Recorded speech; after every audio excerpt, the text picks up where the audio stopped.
Plodder's Mile by Dane Allred. Chapter 11. By that time, most of the neighbors had been alerted by the gunshot, and the police captain's house is where most people decided to check first. Before long, a crowd had gathered in the front room of Captain Jones. Widow McGregor had stopped the bleeding from the shoulder and mopped up the blood on Jones's face, but he was still out cold.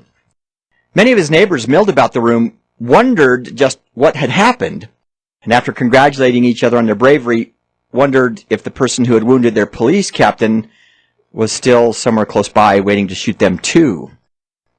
While they had called 911, any medical help would take about 30 minutes to reach the small town. That's about the time someone got the bright idea to call the state police and get some more protection here in their town. There had never been much more than accidental gunshot wounds in Ridgeway, and there had been that excitement several years ago with the drug dealer in the car chase, but it was especially unnerving to see your police captain, the man you depended upon for protection, bleeding in his own hallway. It was at times like these the townspeople were grateful that someone else took the risks to protect them. But if their protection was out of commission, how were they supposed to feel protected? Luckily, it was now that Greg Jones sat up and put his hand on his jaw, rubbing slowly. Looking around at his neighbors and seeing the fear in their faces, he said, "Did anyone get the license number of that truck?" Ray Johnson had the keys to the safe, transportation, and a weapon. He didn't intend to stay in Ridgeway a second longer than was necessary, because it didn't seem to him that the shot he got off killed the cop. He wasn't planning on staying around to see if the cop followed him to where they both knew he was going. The station. The shack Ridgeway called a police station was an embarrassment. It was so run down and dilapidated that no one ever talked of fixing up the place, just of what kind of building to have next.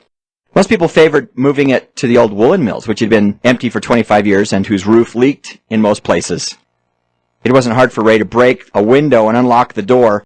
Even easier was finding the safe, since it seemed to be the only reinforced part of the entire structure. Having both keys made all that reinforcement unnecessary. No one ever anticipated both officers being attacked. Ray was into the safe and grabbed the bundle in seconds. He rummaged around for anything else valuable and decided that Ridgeway must have been a very dull town indeed. He tucked the bundle under his arm and quickly walked to Larry's car. With the bundle, the car, Larry's gun, and a substantial head start on anyone who might want to follow, Ray decided to drive away from town, away from Tommy in his cell, and toward the bank they had originally robbed. The cops would never think of looking for him in that direction. Now all he had to do was find a place to hide for a day or two. Schmitty was on the way to Ridgeway when the call for help came. He listened to the details and reflexively sped the car up when he heard his good friend's name mentioned. Schmitty had seen the news broadcast earlier that night and cursed himself for suggesting it to Greg. He had forgotten Greg was being chased by that cute blonde from WGHH. He never imagined when he gave Greg the suggestion that the story would show up on the news that same night. He had wanted a couple of days to get some surveillance set up. As soon as he saw the story on the television, Schmitty knew there would be trouble, and this call about Greg being shot only confirmed his fears. This criminal was quick, and Schmitty kicked himself for not thinking all this through. Of course the guy would come back for the money because he thought only he knew where the drop-off had been.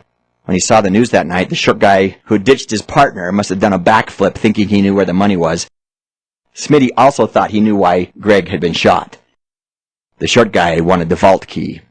"So, if I'm finally reading this right," Schmitty muttered to himself, "we're dealing with a pro, someone who isn't afraid to shoot a cop or anyone else." His thoughts raced, and he reached out the window to set the bubblegum machine turning. He sped up even faster.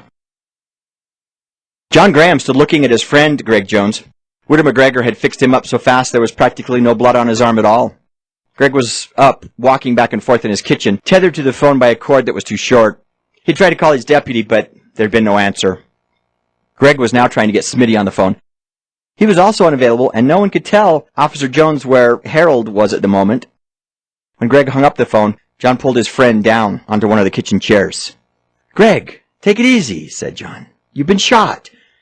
You should get your arm looked at." "Just a flesh wound," Greg laughed, imagining himself to be striking a heroic figure.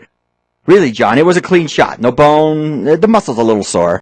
I don't know what old lady McGregor put in that hole, but it is closed over, and the ibuprofen is taking care of the pain." What I'm worried about, he continued, is that out there somewhere is a guy who thinks it was worth it to shoot me for the key to the office vault. John's eyes met Greg's. You mean this is over the money? John's eyes got big. Greg nodded and then said, You saw the news tonight, right? John nodded. The state police said that might get the robber out of hiding, explained Greg, but I didn't think it would work this fast. This has been one wild couple of days. Greg shook his head. First a robbery, a train gets stopped, you find the money, and now someone wants my key bad enough to kill me for it. I would say we got his interest. But why would he go to all this trouble just to get the $1,800, asked John, trying to seem innocent, while really wondering if it was time to fess up and go get the rest of the cash. Greg looked at John for a moment and then shook his head. Someone must have got to the money first, and our robber thinks he has the whole wad. Greg paused for effect.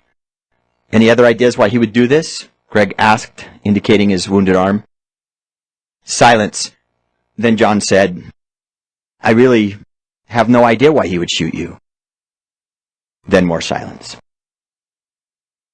Greg thought to himself that John probably knew more than he was saying, but for the second part of Schmidt's suggestion to work, it was better not to press John right now. Greg looked at his watch. Is it really 8 in the morning? He exclaimed. John saw no significance in the hour. Yeah, it's 8. Why? I'm late for a breakfast appointment, Greg said, and grabbed his coat and dashed out the door. John and the other neighbors looked at each other and decided that if Greg Jones was not going to stay home, maybe they had better leave his house too.